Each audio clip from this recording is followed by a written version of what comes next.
Hello, designers, entrepreneurs, digital nomads, and business gurus. Welcome to Circle Live, our monthly internet talk show just for Squarespace Circle members.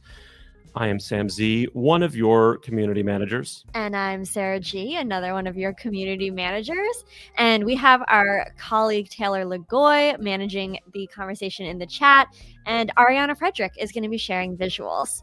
Last month, Sam and I and Satu introduced you to our 2024 design trend predictions.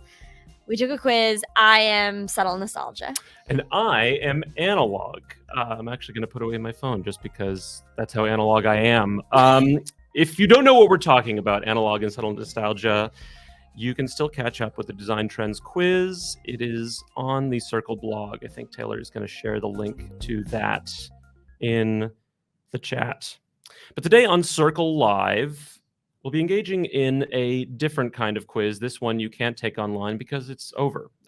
Last year, we gathered data from Circle members on some of the ways that they run their businesses on Squarespace. And the results are contained right here in the Squarespace Circle State of the Web Design Industry Report 2024.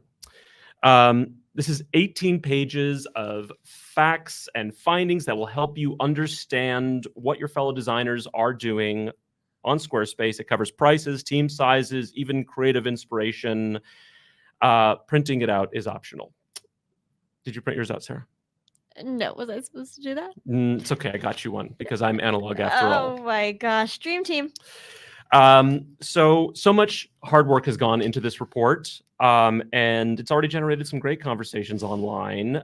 You can download your copy on the forum. Again, printing is optional. Taylor is going to share the link to the PDF if you want to see it. Sarah, what was a number that stood out to you in this report?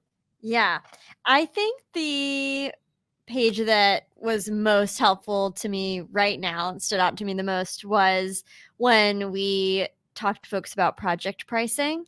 Not to brag, but last night I did acquire my very first web design client.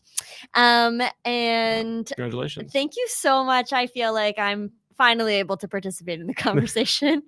But he needs a store. He wants to be set up on email campaigns. He needs like the email that's connected to his domain. And I'm like, how in the world do I know how much to charge for this?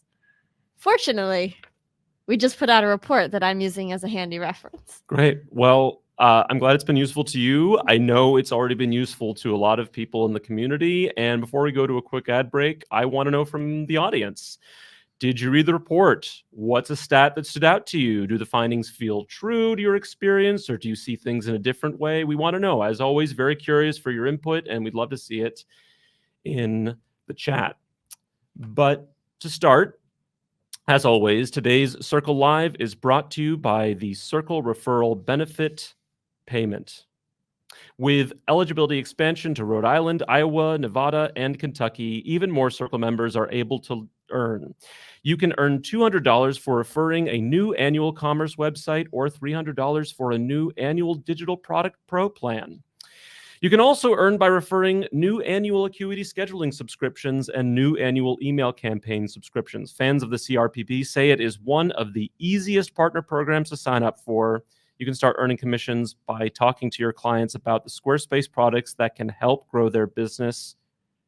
To sign up for the Circle referral benefit payments right now and start working towards the 4 subscription unlock threshold, visit support or visit the link in chat. What kind of comments are we seeing from people, Sarah? A lot of comments on how much folks are earning, how much folks are charging. I saw Wayne say that he doesn't think that people are charging enough.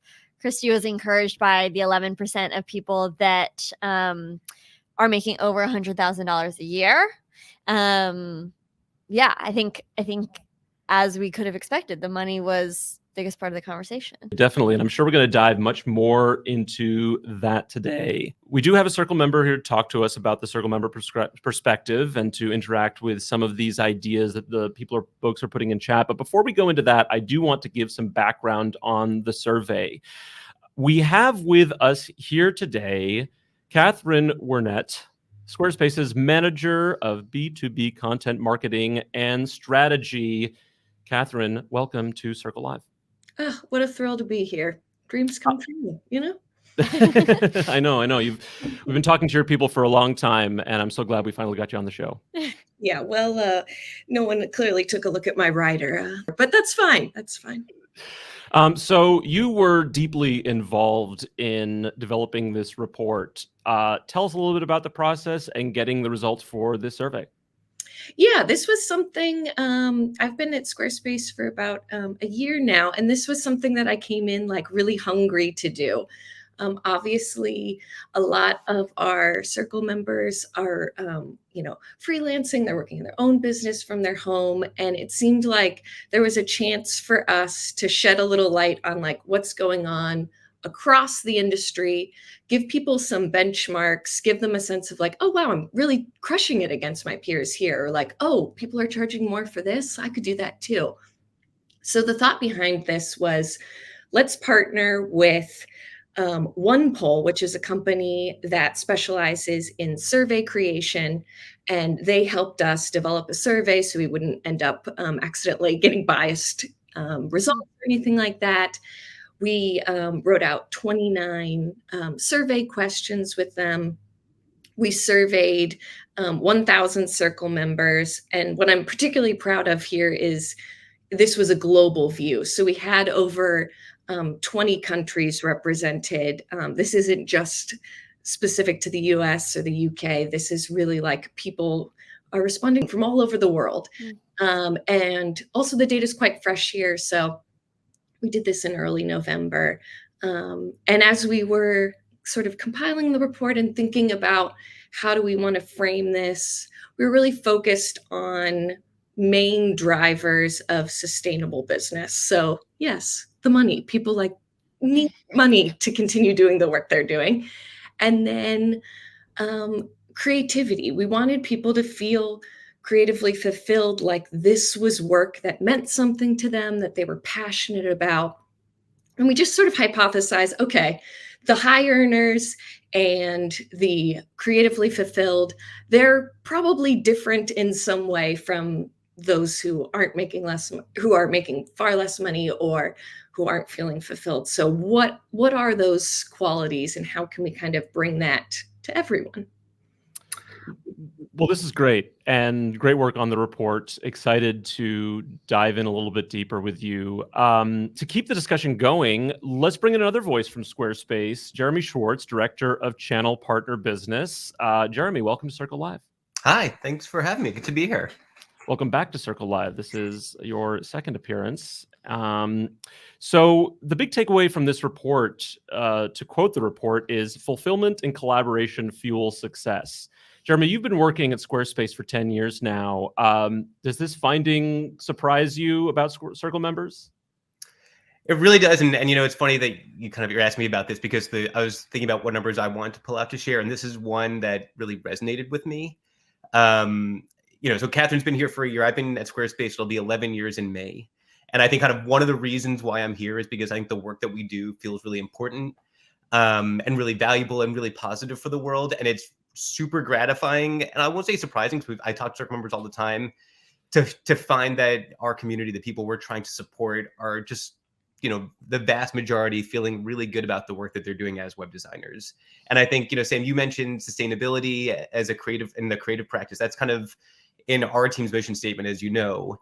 And, if you're not feeling creatively fulfilled and if you're not making enough money, you just can't be, it's not a sustainable business. So it's been it was sort of interesting seeing those two pieces of data in this. I agree. I found this particular finding heartwarming. Definitely. I think you always hope that people are finding joy in their work, and it was nice to see that actually validated in the numbers. Well, speaking of finding joy in your work, I want to add one more voice to the mix here, a voice of the people. The owner and founder of byCrawford.com. He's an award-winning Squarespace designer and author of, among many things, the recent Circle blog post, How to Pick the Right Pricing Plan for Your Client. Sam Crawford, welcome to Circle Live. Hello. Thanks for having me on, and thanks for the intro. Sam, I want to dive right into page 3 of the report, what I'm looking at. We're talking about the power of compact teams. We see here that 69% of survey respondents are self-employed and 60% report that they work solo. Sam, you work solo, right? 100%, yeah. And have you ever thought about adding more people to your team? Yeah, so I've thought about this on many occasions, and I've dabbled with it as well. And I find, just personally, I think I've said this to you before, I'm just not a very good boss.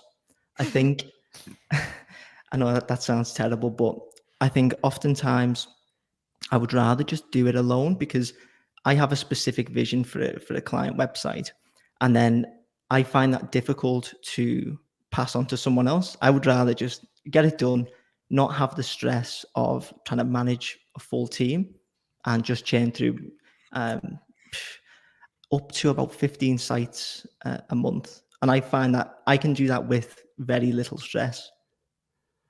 So you find you're working faster on your own, but you sometimes bring people in for little extra things you've mentioned. Yeah, exactly. So there's one specific guy, I'll give him a shout out. His name's Wakas Ahmed, and he is like the greatest Squarespace coder I've ever met. And basically, when I hit a roadblock and I'm like, I need to make this table look a certain way and I just can't, I'm like, Wakas, I'll give him a quick email and he'll come in and help me. So in that regard, I guess, I have a tiny team, but for the majority, so like client communications, most of the client fulfillment, all the admin stuff, that's all me. I love Christy's comment just in response in the chat, where she says that sometimes the joy is in the implementation. I think there's a lot of stuff in this report that's so great if you want to scale, but I think if you know what you like, it makes sense to lean in there. And it sounds like, Sam, you enjoy the work and you've been able to find enough of it.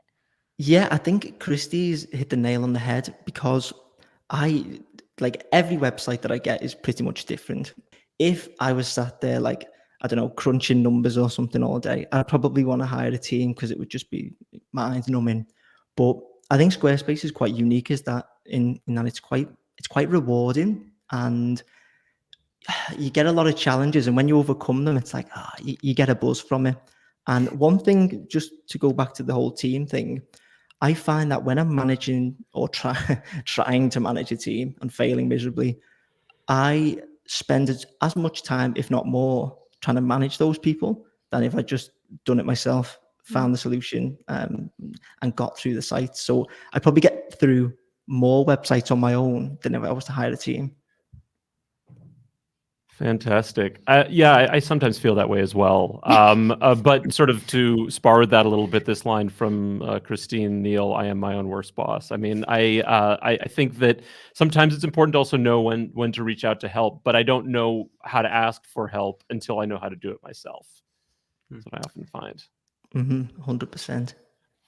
Let's move on to something that I think people are definitely thinking about with this report, the design dollars, the money of design. We're on page 4 of the PDF report, if you're following along. Some very seductive numbers here, but the one that I want to focus on is how much high earners charge per website per project, which is $4,000. We sort of referenced this before with Sarah talking about her website. Sam, is that about what you'd charge? Do you think that that's in the realm of how you're thinking about charging? I think 4K is a solid rate, but the thing with websites is you can have such a vast array of needs. So the highest that I've charged in the past, ever, is 27K for one website. But the thing is, this website was like super complex and like really big, whereas the lowest I've charged is like 2K, and that was for a super simple site. So it's really hard, I think, to have a standardized price for a site. So this 4K that we're looking at, I guess, is some form of average between people who are charging 20, 30K for a website and those who don't realize that they could charge a little bit more. And so they undervalue themselves and charge like $500 for a site.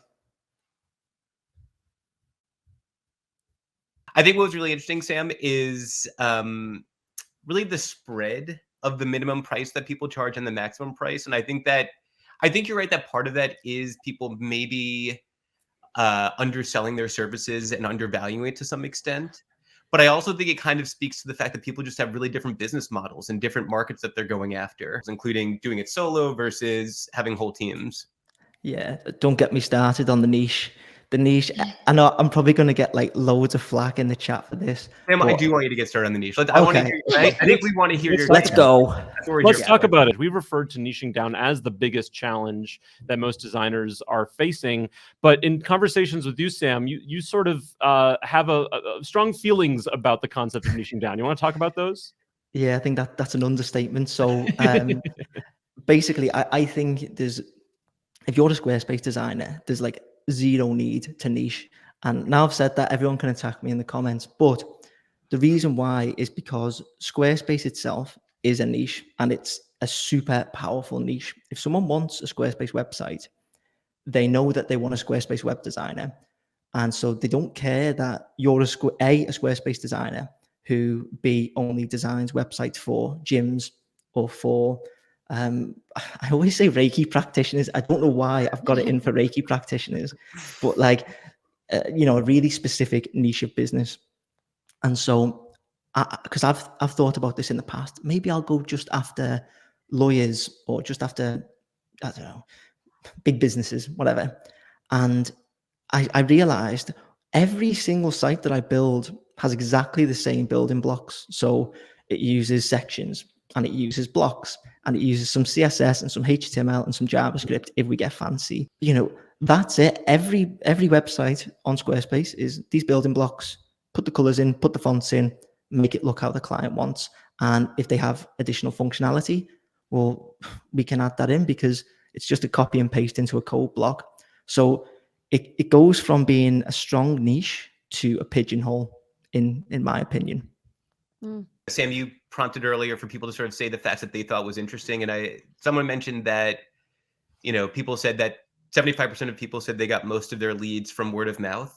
And I kind of think that's sort of the other side of the coin of niching down. So part of it is sort of the expertise that you get by being, your 100th Reiki site is going to be better than your first.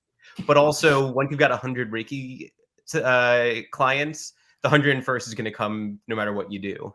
And it's interesting to think about those two things as really being the same phenomenon. Yeah, and I've just saw Christy said in the chat, just one other thing about the whole niche thing is like, it gets boring. So let's say you've done 100 Reiki sites. Like, there we go. If you've done 100 Reiki sites, you're going to hate Reiki, and then you're like, oh, right, do I have to stick to this niche, or do I go into another niche, or do I just unshackle myself and just do Squarespace sites? So yeah, that's the way I think of it. And also, just in terms of the referral thing, and maybe we'll come on to this in a little bit, but 78%, I think someone said in the chat, 78% of people get like all their jobs from referrals. That's wild to me. I honestly, so I've been designing websites for almost Squarespace websites for almost about 4 years, and I've always thought and still am of the mindset that I have to go and pitch every single day. So I have to almost go out and hunt for work every single day, because how is it possible to scale a business if you're reliant on the word of other people to bring in that business? It's just not a reliable method to earn, I don't know, let's say 10K a month consistently. And so when people, about to plug the course, but when people come into the course and they say, oh, I'm doing 2K, 3K a month. And I'm like, okay, well, how are you getting business? And they say, don't know, just people just recommend me, and so told so-and-so.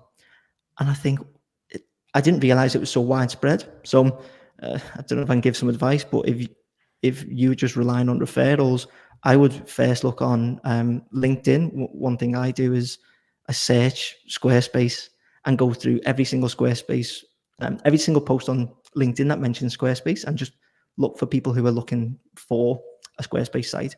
And then jobs boards. If you do that, like if you're not happy with your income, you just do that and you could probably double it within a couple of months. I've just gone off on a complete tangent then, by the way, but it's something I'm really passionate about. That's incredible advice. Yeah. And I think what's cool here is that we saw so many different types of businesses in the report. There were folks who were trying to make this their full-time gig, you know, the folks that are 11% of folks that are making over $100,000 a year. Maybe that's enough. But I think there's also folks who do this part-time. And so getting clients when they come on top of another job is totally a viable option as well. And I love that something like what you're doing, Sam, is on LinkedIn is like easily scale up or scale downable. You're like, oh, I need more clients. Okay, I'm gonna go like try to find more clients. And if you're like, I'm good and I have enough right now, then you can scale back. And I think that is really helpful. For sure, we've got a lot of love for this idea. Yes. Basically, and you know, as opposed to, you know, even some people commenting that you're dropping the mic. Looks like an expensive mic. Spin the mic. Be careful. Oh my gosh. I feel like the LinkedIn acquisition just got a little more competitive to start pitching against each other in there. Whoops. Shouldn't have told everyone the secrets. I'm just curious, how did you come upon this idea of focusing on Squarespace as a niche, Sam? Was it like you were just were you trying another kind of niche, or you just sort of always had a sense? It was super random, actually. I don't know how far back to go, but basically, I was a blogger, and then I got into copywriting, and then from copywriting, I went into trying to start an agency, and I built the agency site on Squarespace because I'd seen an ad on YouTube, and I'd been let down by some web designers, probably because I was a terrible boss, as we've said. But I was like, do you know what? I'm gonna forget these. I'm going to do the website, and I'm going to use this Squarespace thing, whatever this is. And then just started using it more. After a few months, like the majority of my clients were no longer copywriting or social media. It was these Squarespace sites. And so I was like, okay, big decision, but I'm going to just drop everything else and just do Squarespace. And then over time, you just get better and better. You know, you come up against a roadblock, you go into the forums and you learn, oh, this is the code for this. I'll make a note and put that in a document. And then you start to learn code just by reverse engineering people's solutions. Fast forward, you know, you do that for 4 years, and then suddenly you're a Squarespace web designer, and it's like, oh, how did that happen? And you're on Circle Live. I know, yeah, I've made it. This is it. This is peak. Peak. One comment I want to point to here, and we will get to the more of audience Q&A here, but we do have some amazing comments coming in that I want to bring to you, Sam, is about the findings on AI, that 58% of people have used AI. Sam, what about you? Have you ever used AI in your work?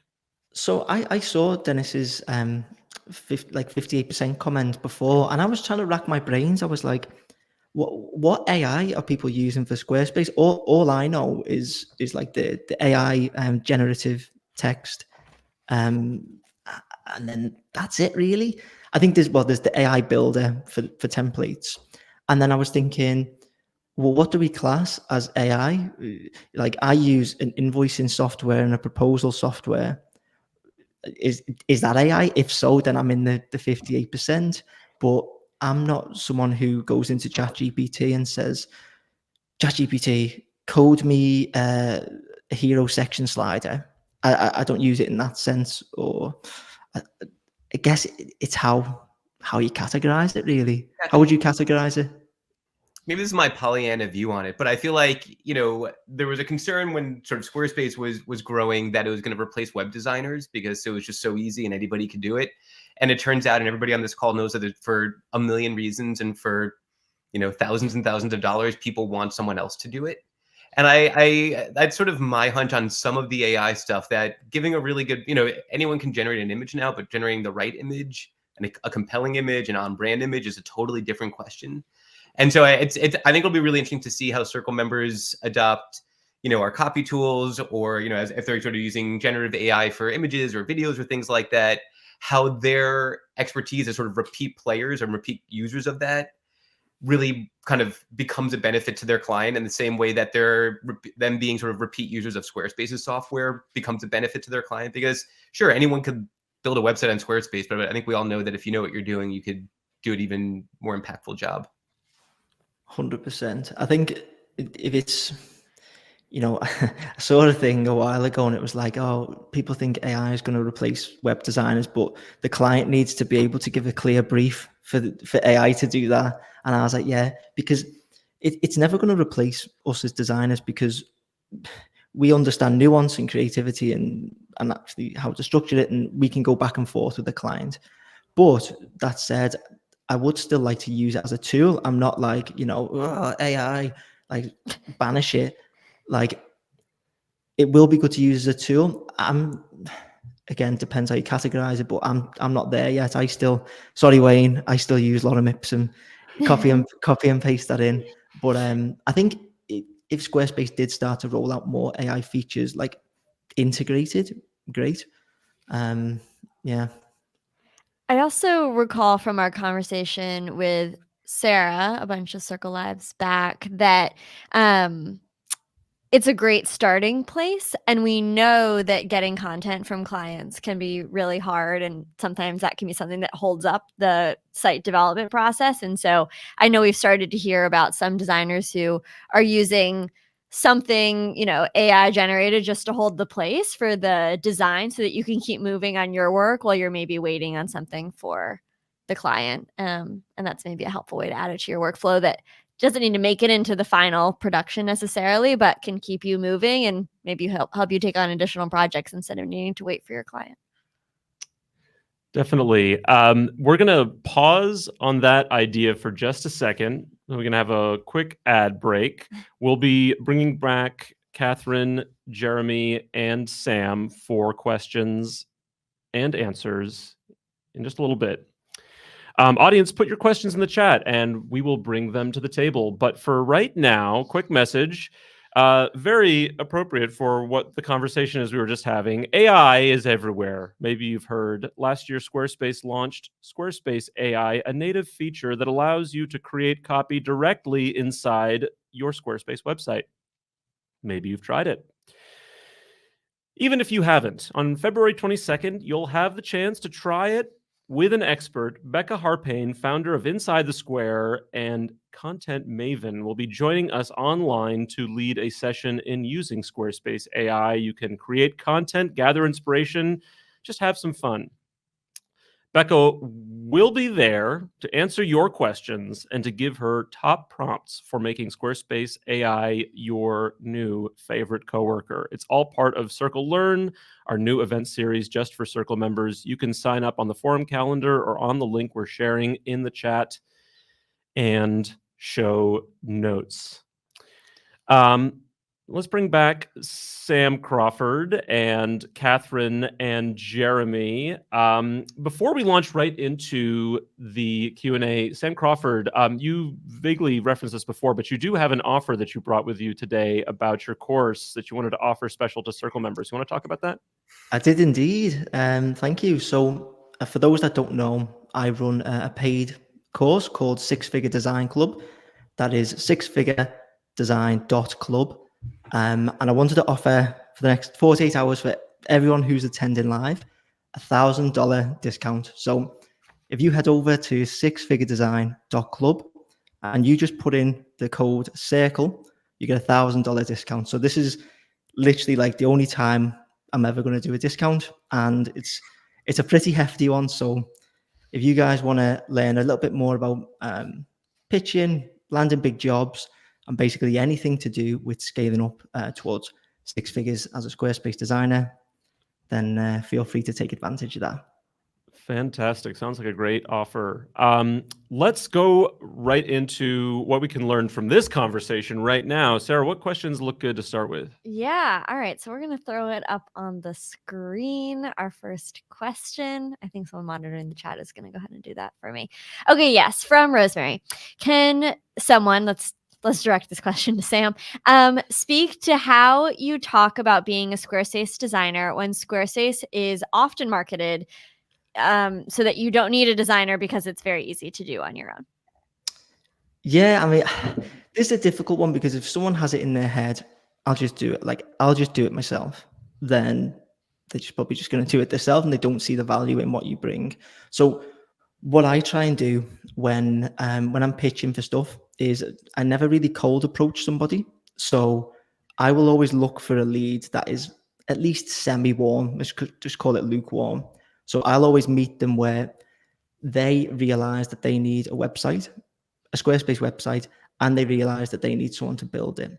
So this is going to be, first off, someone in my immediate network. So, I mean, I could talk about this for about 5 minutes if you want and talk through the process.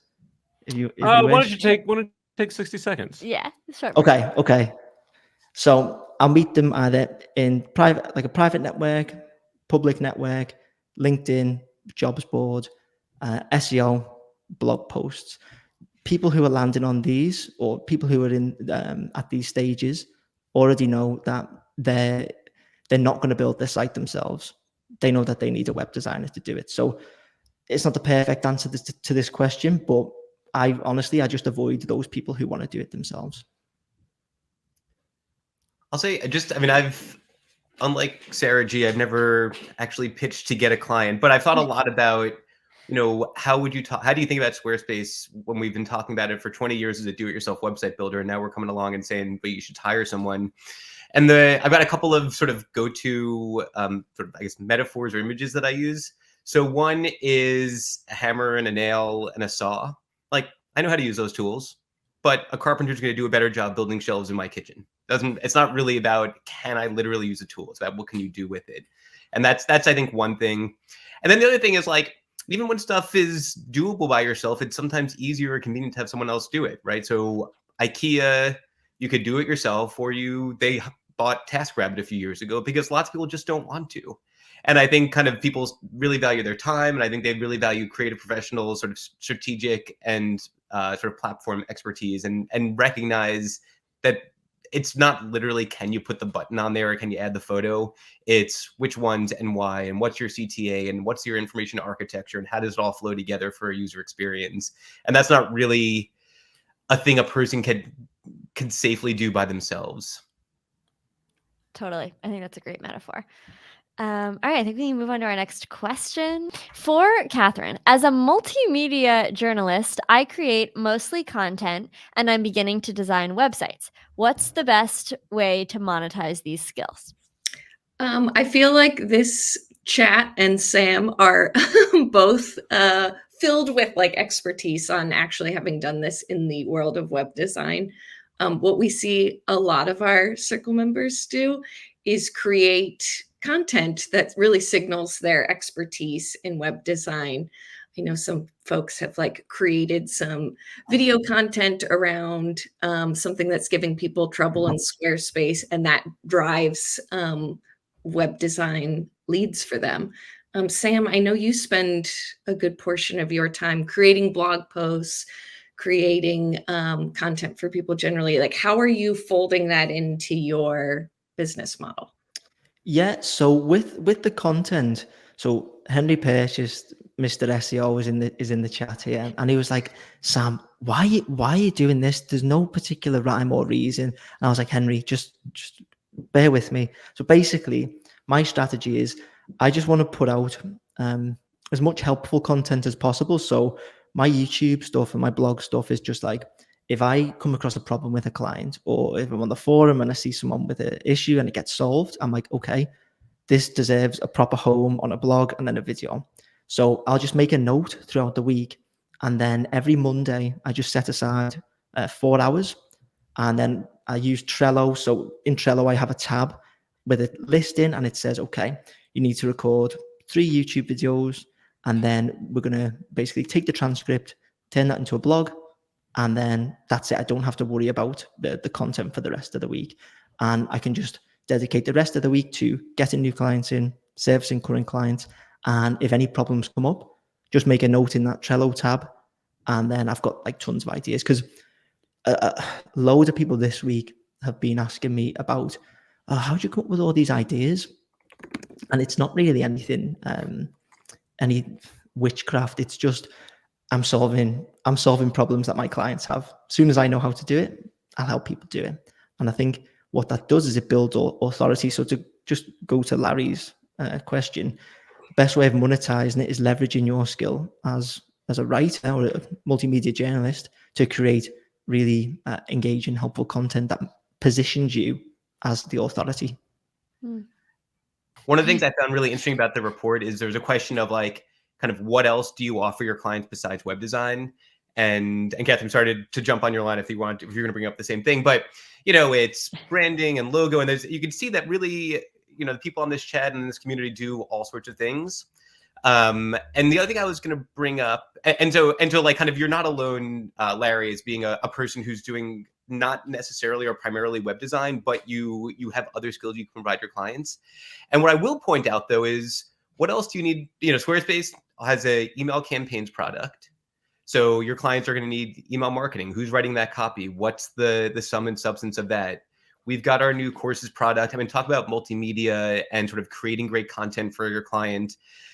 Maybe like the website really is sort of the trivial part in some respect if you're trying to do a whole course. And maybe, Larry, what you really position yourself as is, I help you build a course, and then we're going to bolt it onto a Squarespace website, which is pretty simple to do.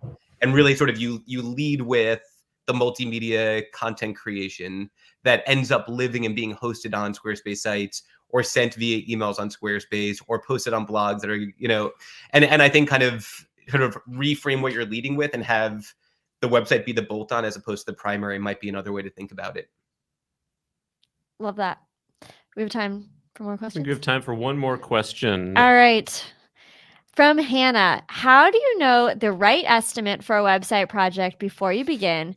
Did you know it was going to be a $27K project before you started? Some other of us who are budding designers are also curious. I'll tack my name onto this question. Yeah, so it's basically a skill that you have to hone over years. You're not just going to know what to charge. Oftentimes when I started out, I'd probably charge like $500 for a site that a client was probably willing to pay like $3-4K for. So what I've done now is I've distilled it down to an onboard call. So it's like 15 minutes. I get to know the client, who the company is, what they do and what they want. And then after that, I'll send over an onboard form. And this onboard form is like 10 questions.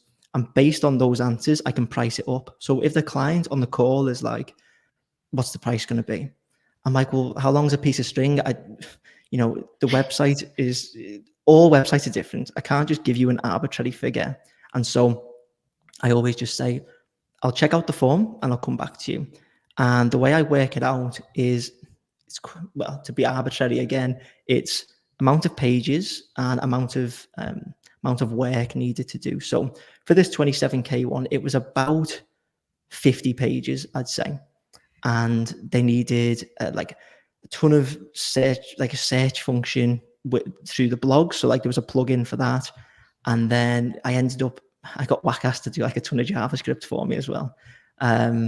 It was like really complex, but basically I weighed up complexity and how much time I think it will take me, and then the size of the site.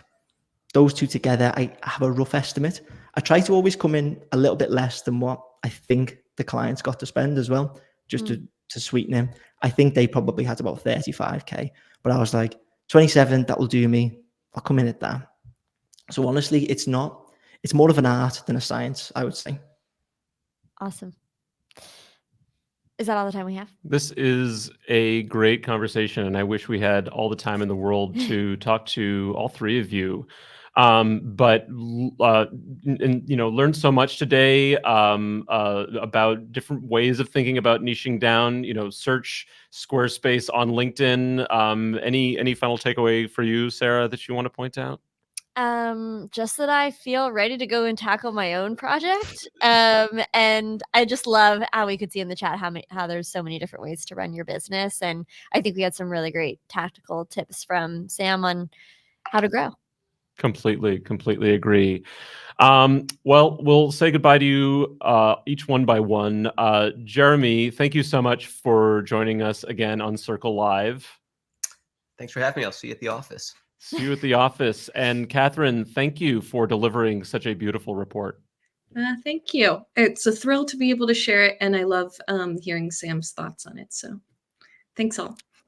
We'll see you on the online space. And Sam, thank you for coming and sharing your wisdom with us. Thank you for being part of this community. And thanks for stopping by Circle Live.